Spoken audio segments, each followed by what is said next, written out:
Hey everyone, gamers, streamers, and everyone else. My name is Parsh Garg and welcome back to my channel. I'm sure at this point सबको अपनी अपनी respective markets में GPU के prices कम होते हुए दिख रहे होंगे, which definitely is a good thing. इसमें कोई दो राय नहीं है. लेकिन इसके बारे में मेरे क्या व्यूज हैं मैंने पहले ही कई बार अपनी संडे लाइव स्ट्रीम्स में बता दिया है. Subscribe if you don't want to miss that. Bell icon दबा जाओ. They are very good.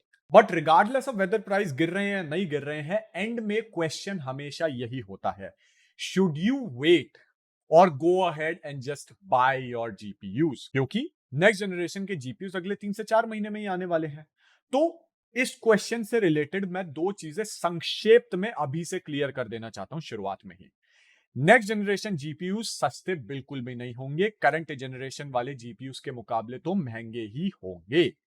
Second, next generation के 70 क्लास जीपीयू या 700 क्लास जीपीयू यानी 4070 या 7700 XT वगैरह वगैरह, उनकी ही परफॉर्मेंस इस जनरेशन के टॉप क्लास वाले जीपीयू जितनी होगी. और ये जो सेकंड पॉइंट है इस पर थोड़ा एस्टरिस्क लगाकर रखना, बिकॉज इसके बारे में हम थोड़ी सी लंबी बात करेंगे आगे चल के. फॉर नाउ अगर प्राइसिंग की बात करें तो अपने नए व्यूअर्स को मैं बता दूं कि प्राइसिंग गेम ऐसा खेला जाना है नेक्स्ट जनरेशन में. सबसे पहले टॉप के कार्ड्स आएंगे 4090 और 4080 जैसे. 4090 का price literally out of reach होगा, यानी जैसे $2100 अराउंड कुछ, जो कि इंडियन मार्केट में आके अराउंड 2 लाख रुपए तक, 180 तक ऐसे हो जाता है. ठीक है. और उसके बाद 4080 आएगा, उसका प्राइस अराउंड 12 से $1500 होगा, जो कि इंडियन मार्केट में आके 130 से 1.5 लाख तक हो जाता है. इन जीपीयूज के अनाउंस होते ही, लॉन्च होने पर नहीं, अनाउंस होते ही 3090 और 3080 सीरीज, मैं सीरीज जानबूझकर बोल रहा हूं क्योंकि 3080 Ti और 3090 Ti भी इसमें इंक्लूडेड है.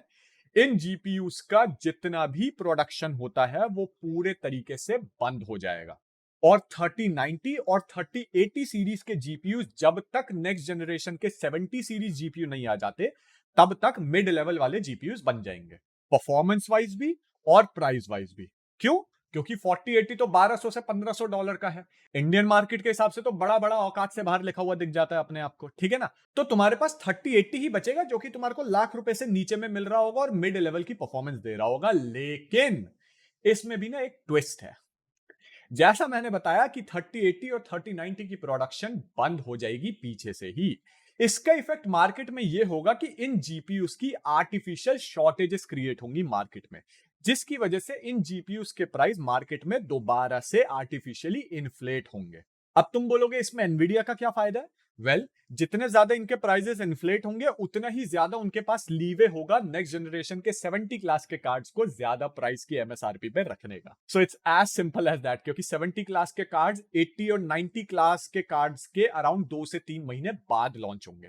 तो 70 क्लास के जीपीयूज आएंगे नहीं, 80-90 क्लास के जीपीयूज औकात से बाहर होंगे, और जो करंट जीपीयूज मार्केट में होंगे, एक तो वो प्रोड्यूस नहीं हो रहे होंगे मिड रेंज वाले, और ऊपर से उनका प्राइस भी औकात से बाहर होगा.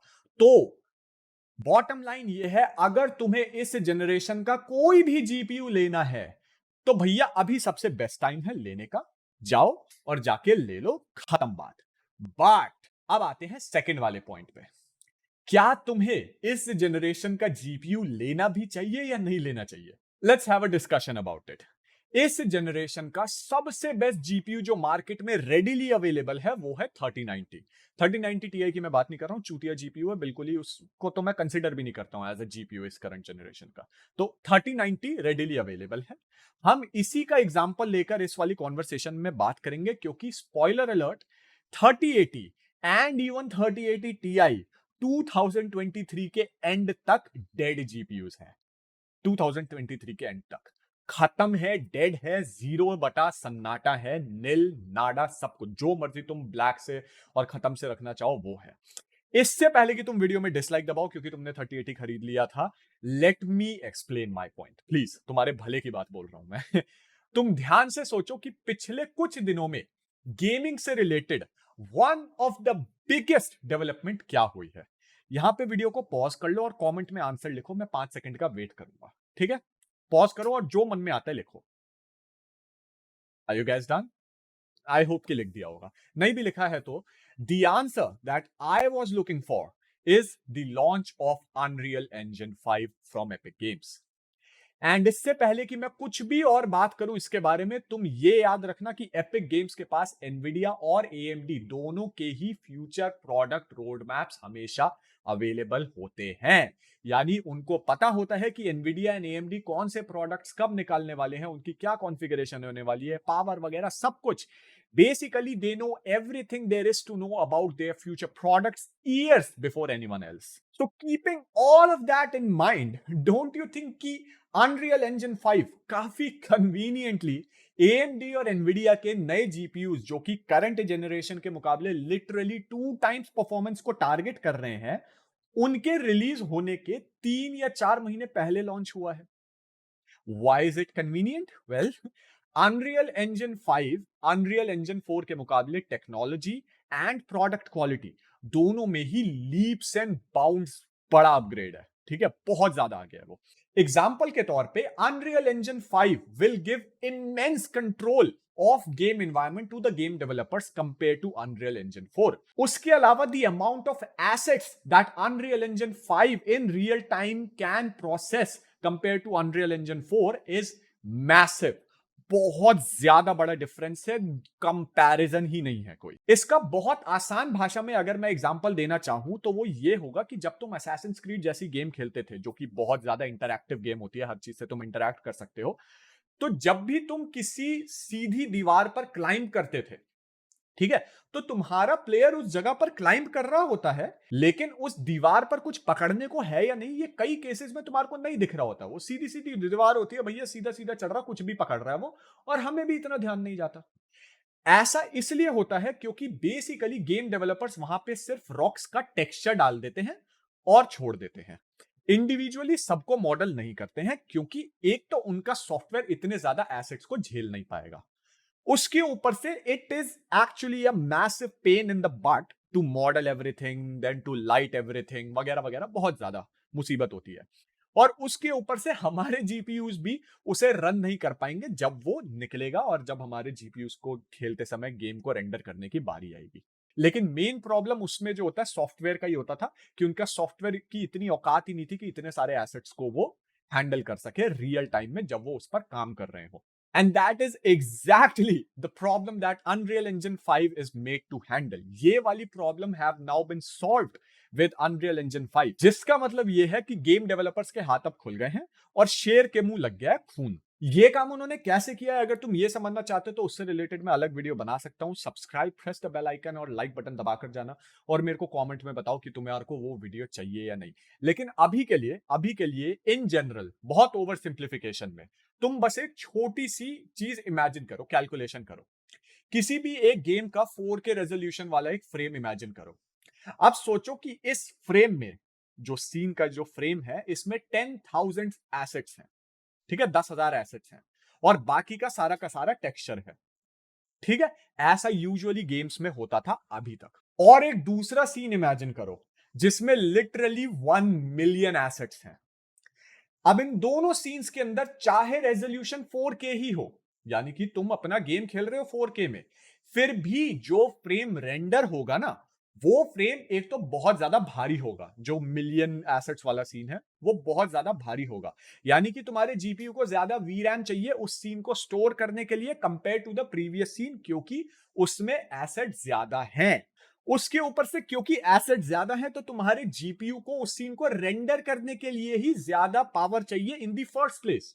ठीक है, तुम्हारा जीपीयू भी ज्यादा पावरफुल होना चाहिए, तो जीपीयू भी ज्यादा पावरफुल वाला चाहिए और वीरैम भी तुम्हारे को ज्यादा चाहिए, क्योंकि अगर जिन लोगों को नहीं पता है, जैसे जैसे तुम रेजोल्यूशन गेम का बढ़ाते जाते हो वैसे वैसे तुम्हारा वीरैम ज्यादा इंपॉर्टेंट होता जाता है जीपीयू में। गेमिंग के मामले में वीरैम का एज अ गेमिंग की परफॉर्मेंस पर ऐसा खास फर्क नहीं पड़ता है, लेकिन रेजोल्यूशन वाइज फर्क पड़ता है। और अगर तुम्हारे एसेट्स भारी होते हैं तब भी तुम्हारे वीरैम के मामले में फर्क पड़ता है। ये इस चीज की एक बहुत ही ज्यादा ग्रोस ओवर सिंप्लीफिकेशन है, जैसा मैंने पहले भी बोला, लेकिन this will get the point across to you. The point basically that I am trying to make here is that अगर तुमने 3090 भी लिया है तो भी बाय द एंड ऑफ 2023 और मिड 2024 तुम्हारे जीपीयू उस समय की गेम जो उस समय निकलेगी उनमें 4K 60 FPS लाने के लिए स्ट्रगल कर रहे होंगे। And 2 years down the line यानी 2024 के एंड के अराउंड में तुम मुझसे लिख के ले सकते हो कि 3090 तक भी उस समय 1080p लेवल के जीपीयूज बन जाएंगे। एंड दी ओनली रीजन कि 3090 उस समय भी सरवाइव कर रहे होंगे will be the amount of वीरैम that they have, क्योंकि कम से कम जीपीयू मिड लेवल का हो जाएगा उस समय तक, क्योंकि एसेट्स इतने सारे होंगे तो जीपीयू तुम्हारा मिड लेवल का हो जाएगा। लेकिन कम से कम वीरैम की वजह से तुम्हारा जीपीयू बॉटलनेक नहीं हो रहा होगा। जितने फ्रेम्स जीपीयू निकाल सकता है उतने वो निकालेगा और वीरैम उसको स्टोर कर पाएगी, उसको सामने दिखा पाएगी विदाउट एनी प्रॉब्लम्स। बार बार बोल रहा हूं, ये बहुत ज्यादा ओवर सिंप्लीफिकेशन है ताकि नॉर्मल लोगों को भी समझ आए। जो लोग समझदार हैं, जिनको पता है, उनको पहले से ही पता है, उनको ये चीज समझने की जरूरत नहीं है। कमिंग टू 3080, 3080 इस साल के एंडिंग में ही जो होता है ना, डेड जीपीयू है। मुझसे लिखवा के ले लो, क्योंकि उसके अंदर सिर्फ 10 GB वीरैम है भाई। और वो अमाउंट अभी से कुछ गेम्स में अगर तुम 4K रेजोल्यूशन में खेलने लगो ना, तो वो जो वीरैम का अमाउंट होता है वो बॉटलनेक मारने लग जाता है। Some of the examples are cyberpunk और तुम्हारा डूम इटर्नल। मैं ये नहीं बोल रहा हूं कि जीपीयू में फ्रेम्स को निकालने की जान नहीं है, जीपीयू बहुत अच्छा है। इनफैक्ट 3090 और 3080 में सिर्फ और सिर्फ 10% परफॉर्मेंस का फर्क है अगर सिर्फ जीपीयू के मामले में देखा जाए तो, जो उसका ग्राफिक प्रोसेसिंग यूनिट है। लेकिन क्योंकि उस 3080 में वीरैम का अमाउंट कम है, 4K रेजोल्यूशन में जैसे ही तुम भारी एसेट वाली गेम्स लेकर आने लग जाते हो, वो बॉटलनेक करने लग जाती है। इस वजह से जीपीयू कम फ्रेम्स निकाल पाता है। तो अभी से ये हो रहा है। तो अभी E3 में, चलो E3 तो कैंसिल हो गया, लेकिन इस साल की एंडिंग में अनरियल इंजन 5 से रिलेटेड गेम्स निकलने लगेंगी, तो भैया 3080 तुम्हारा बैठ जाएगा। और ये सत्य है, इसका तुम कुछ नहीं कर सकते। नाउ कुछ लोग मुझसे ये बोलेंगे कि भैया मेरे को 4K में खेलनी नहीं है 4K मॉनिटर हमने 3080 ले लिया, इसका मतलब ये थोड़ी ना कि हम 4K मॉनिटर भी अफोर्ड कर सकते हैं। हमारे को तो 2K पे खेलना है, वही बहुत है हमारे लिए। 2K का मॉनिटर 144 हर्ट्ज हमारे लिए बहुत है। टू विच आई से डेफिनेटली भाई, अगले 2 साल तक तुम 2K में चला लोगे 3080 को, तुम्हारे कोई प्रॉब्लम नहीं होगी। लेकिन उसके बाद नहीं चला पाओगे बेटे। रीजन ये है कि 3080 की अगर तुम मार्केटिंग स्लाइड्स भी देखो ना, तो तुम्हारे को ये दिखेगा कि 3080 4K गेमिंग के लिए बना है। उन मार्केटिंग स्लाइड्स में मिस्टर जेंसन हुआंग ने, तुम्हारे को एनवीडिया के सीईओ ने, ये नहीं बताया है कि 3080 2K में इतना अच्छा स्केल नहीं होता है।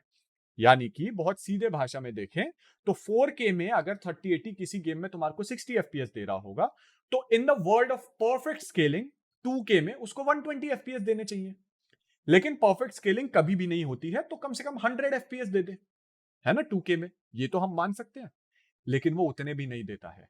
जनरली 2K में अगर 4K में 100 फ्रेम्स पर सेकंड दे रहा है, वो जनरली बोल रहा हूं मैं, this is a vast generalisation, तो 2K में 3080 तुम्हारा अराउंड 45 to 50% एक्स्ट्रा एफपीएस देगा।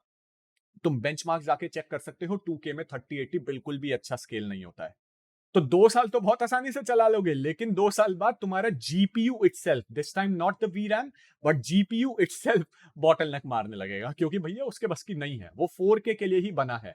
एम्पियर आर्किटेक्चर ही RTX 3000 का पूरे तरीके से 4K पर स्केल होता है, 2K पर स्केलिंग के लिए वो नहीं बना है।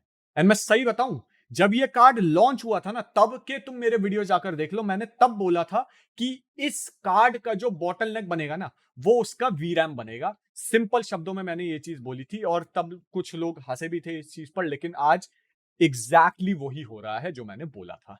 सो व्हाट आर यू सेइंग स्पर्श?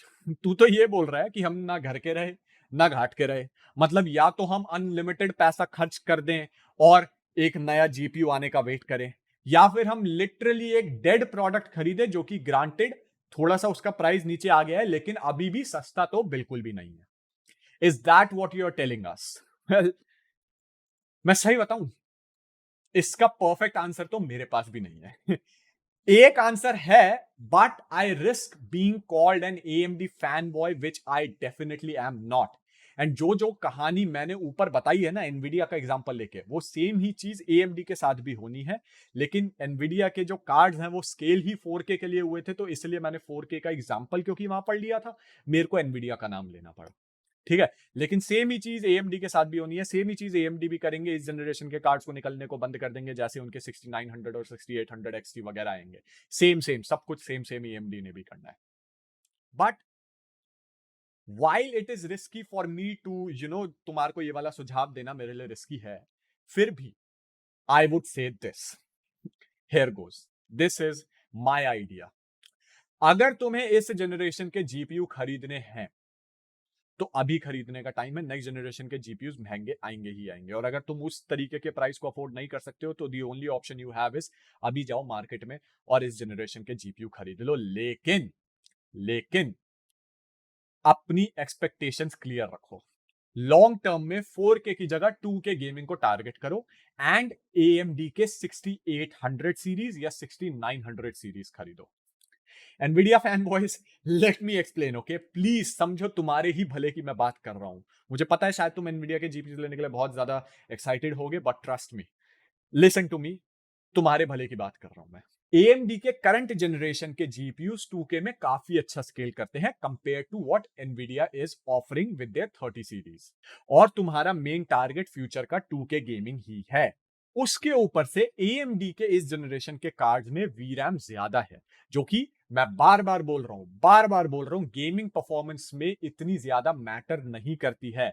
लेकिन फ्यूचर में क्योंकि तुम्हारे ज्यादा एसेट्स वाले गेम्स आएंगे, उनके फ्रेम ज्यादा भारी होंगे, तो तुम्हारे को ज्यादा VRAM की जरूरत पड़ेगी ताकि तुम्हारा जीपीयू एटलीस्ट रैम की वजह से बॉटल नेक ना मार जाए। ठीक है, ये करने के लिए तुम्हारे को ज्यादा VRAM की जरूरत पड़ेगी। उसके भी ऊपर से AMD और Nvidia के जीपीयूज इस बार काफी अच्छे कंपटीशन के साथ आए थे।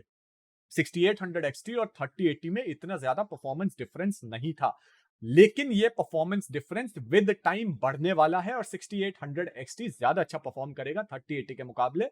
अगेन, VRAM के अमाउंट की वजह से, जीपीयू की गलती नहीं है। अगर VRAM इसमें 16 GB होती 3080 में तो 6800 XT से बेहतर परफॉर्म कर जाता है ये 4K में, लेकिन क्योंकि VRAM बॉटलनेक मार जाएगी, इसलिए 6800 XT फ्यूचर गेम्स में तुम्हारे को ज्यादा परफॉर्मेंस देगा। तो यहां मैं फ्यूचर यूटिलिटी की बात कर रहा हूं। अभी इस चीज में मेरे को कई लोग सॉफ्टवेयर सुपीरियोरिटी की लेकर बात आएंगे एनवीडिया के बारे में कि भैया उनके पास DLSS है, रे ट्रेसिंग में ज्यादा अच्छा है, सब चीजों में मैं 100% मानता हूं। लेकिन आई जस्ट वांट टू से, मैंने इससे रिलेटेड एक वीडियो भी बनाई है, AMD इज वेरी क्लोज, ठीक है, एंड AMD भी इन चीजों पर काम कर रहा है। अगेन, मैं AMD फैन बॉय नहीं हूं, मैं सिर्फ और सिर्फ तुम्हारी फ्यूचर यूटिलिटी चाहता हूं, तुम्हारे कार्ड ज्यादा से ज्यादा फ्यूचर प्रूफ रहे, ये चाहता हूं। मैं चाहता हूं कि तुम अगर आज की डेट में एक जीपीयू खरीद रहे हो तो कम से कम उसको, और इतना महंगा टॉप सीरीज का जीपीयू खरीद रहे हो अगर, तो कम से कम उसको अगले 4 से 5 साल चला सको। सिर्फ और सिर्फ मैं ये चाहता हूं, और इसीलिए मैं लॉजिकल रीजनिंग के साथ तुम्हारे को हर एक चीज बता रहा हूं। हाँ, सॉफ्टवेयर में एनवीडिया आगे है, DLSS 2.0 is a blast. AMD का FSR उसके क्लोज भी नहीं है, लेकिन FSR 2.0 आने वाला है एंड दैट इज ग्रेट। मैंने उससे रिलेटेड वीडियो बना दी है, आई बटन में मिल जाएगी, उसको देख लो। तुम काफी ज्यादा कॉन्फिडेंट हो जाओगे इस चीज के बारे में। उसके अलावा AMD रे ट्रेसिंग वगैरह पर भी काम कर रहा है। उसके अलावा AMD के प्रोसेसर्स उनके ग्राफिक कार्ड के साथ काफी अच्छा जो होता है बैलेंस करते हैं। उनकी उस टेक्नोलॉजी का नाम क्या था मैं भूल गया, लेकिन वो काम है, ठीक है। इसकी वजह से उनके जीपीयूज और उनके प्रोसेसर अगर तुम साथ में लगाते हो तो तुम्हारे को वैसे ही थोड़ी सी एक्स्ट्रा परफॉर्मेंस मिल जाएगी।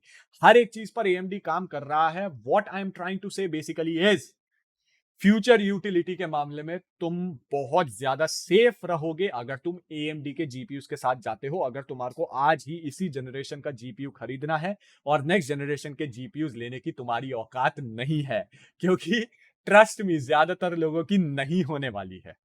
ये पूरा का पूरा मेरा पॉइंट ऑफ व्यू है, ये मेरी थिंकिंग है।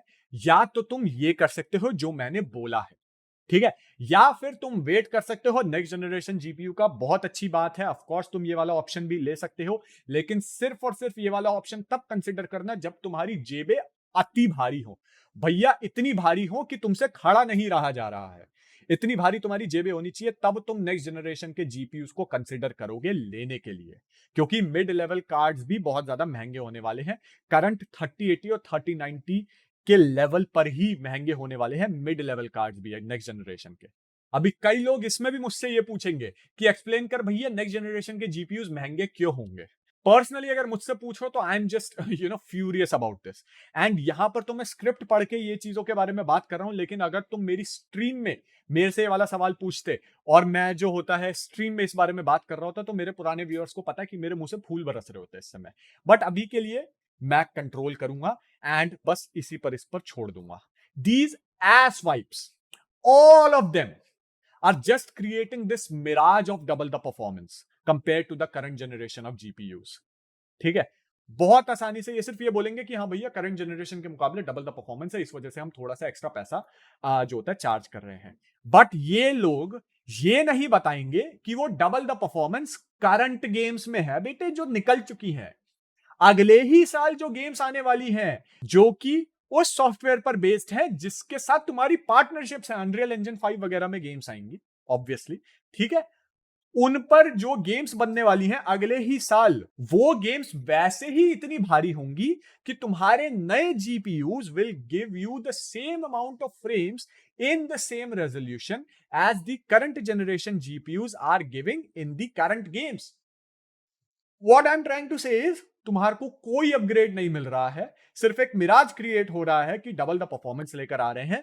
और क्योंकि वो डबल द परफॉर्मेंस लेकर आने वाले हैं और तुमने 3090 सीरीज में 1.5 लाख 2 लाख रुपए भी दे दिए हैं, तो नेक्स्ट जनरेशन में वो ये करेंगे कि हाँ भैया हम तो 3090 से दुगनी परफॉर्मेंस लेकर आए हैं, और दुगनी परफॉर्मेंस तुम्हारे को सिर्फ 25% ज्यादा प्राइस में मिल रही है, 2 लाख रुपए में मिल रही है।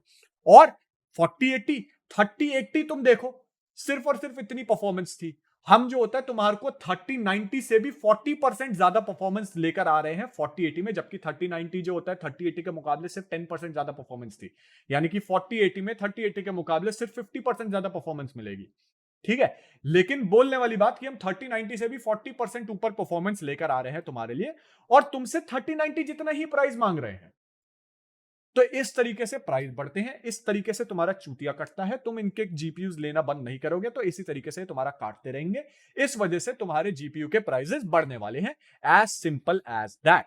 एंड इसमें इन कंपनीज की गलती नहीं है, ये तो ये करेंगे ही, ये तो सिर्फ पैसे कमाने के लिए बैठी हैं। The most frightful thing about all of this is कि कोई भी इस बारे में बात ही नहीं कर रहा है। So please please, this is a humble request, please इस वीडियो को जितना हो सके शेयर करो अपने दोस्तों के साथ, अपने फ्रेंड्स एंड कॉलीग्स के साथ। और अगर तुम शेयर नहीं कर सकते हो तो प्लीज लाइक दबाओ और कमेंट करो इस वीडियो के नीचे, ताकि ज्यादा से ज्यादा लोगों तक ये वीडियो रिकमेंडेशन में पहुंचे और उन्हें भी इस चीज के बारे में पता लगे और वो एक सेंसिबल डिसीजन ले सके अपने नेक्स्ट जीपीयू के बारे में। और अगर तुम खुद PC, gaming, hardware and tech in general में इंटरेस्टेड हो तो प्लीज सब्सक्राइब दबाओ, बेल आइकन दबाओ और स्ट्रीम्स मिस बिल्कुल मत करना। I assure you, you will not regret it. Follow me on Instagram for memes, Twitter for shitpost and tech news, and join my Discord server अगर तुम खुद का पीसी बनाने वाले हो और तुम्हारे को कुछ recommendations चाहिए, वहां पर community है, तुम्हारी हेल्प कर देगी, आइडियाज वगैरह दे देगी, तुम्हारे को अच्छा रहेगा, 2-4 लोगों से ढंग से पूछ के बनवाओगे। तो as always, I'll see you next time with another great video on this channel. This is Sparshkar signing off.